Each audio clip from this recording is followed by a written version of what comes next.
This meeting of the Rhode Island Board of Elections will come to order. It is Friday, October 30th, 2020. It is 11 o'clock a.m. Madam Secretary, please read the roll. Thank you, Madam Chair. Chairwoman Daenerys. Here. Vice Chairman Pierce. Here. Member Desimone. Present. Member Johnson. Present. Member Ramos. Present. Member Scholes. Present. Member West. Present. Executive Director Robert Raposa. Present. Legal Counsel Cartier. Present. Thank you, Madam Chair. Thank you, Madam Secretary. First item on the agenda today. The board may discuss and vote upon a report from the Executive Director Raposa on the location of polling places for the November 3rd, 2020 general election, including any polling places located out of district. Mr. Raposa. Madam Chair, may I be just heard very briefly? Sure, of course. Yesterday, we filed an amended agenda on an emergency basis to address one particular voting district 3 in the city of Woonsocket. We received a letter and papers from the ACLU in connection with that matter.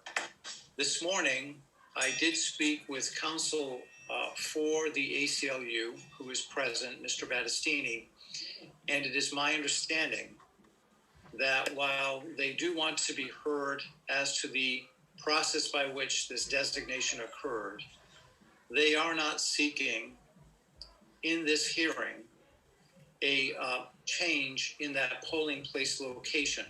So while I originally thought we should have an additional agenda item so that you could take action on it if needed, that no longer is the case. We could, in my opinion, proceed with the original agenda and at least hear from Mr. Batastini and perhaps others on that question, but it really would just be part of your overall vote on all of these designated polling places.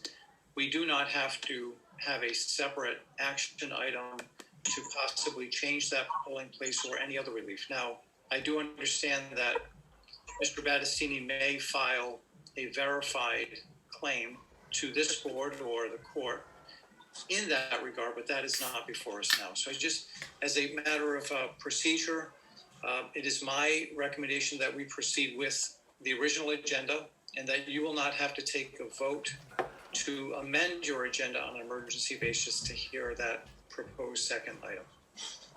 Thank you, Mr. Ocasio, for that clarification. And yeah, we should have addressed that first. So thank you for bringing that up at this point. So at this point, then, we should address the one and only item that is on the agenda. Is that your advice?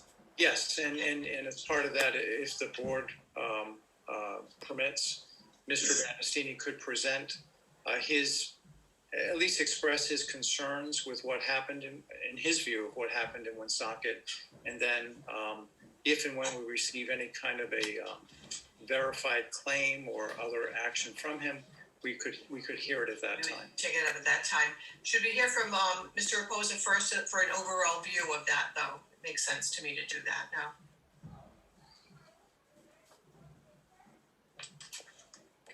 Is that correct? Should we hear from Mr. Raposa about, or should we take that up? Well, I think I believe that the Woonsocket one is the only one that is even open to discussion. Perhaps, okay. Madam Chair, you could hear them first, and then they would be done presenting, and then the board could vote on Mr. Raposa's report to the board concerning all of the polling places. Okay. That's one suggestion. That sounds right.